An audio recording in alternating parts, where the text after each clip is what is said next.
Imagine this. Truckloads of fertilizer are dumped directly onto a golf course and washed away into streams. On some farms, the amount of nutrients used can cause algae to grow directly onto the soil. When phosphorus and nitrogen from these fertilizers get into the water runoff, they enter big bodies of water like this and cause catastrophic effects for the economy and the ecosystem. This catastrophe takes the form of massive algae blooms that increase in frequency across the country.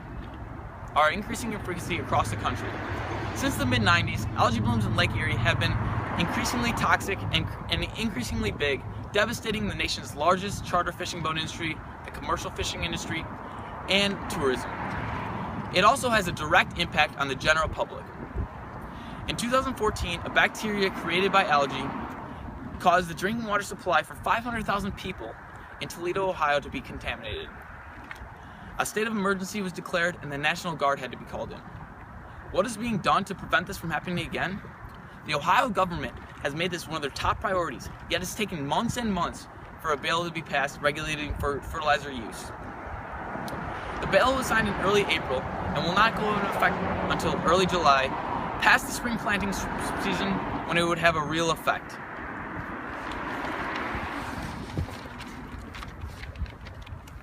It is important that this story is told now, to recap what happened last summer and also outline what could be happening for algae blooms this upcoming summer.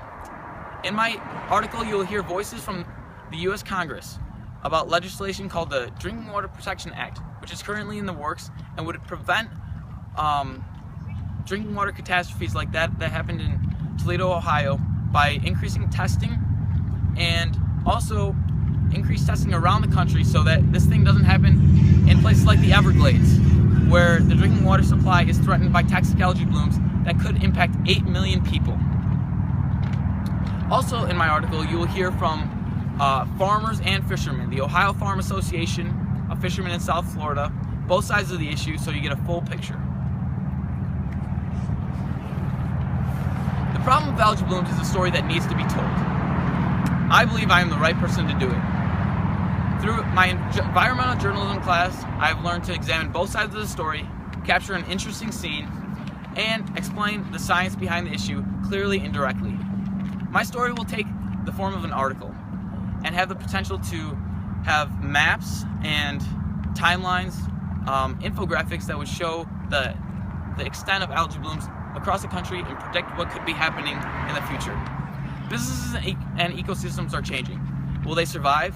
Will the problem of algal blooms be solved this year, in 5 years, in 10 years?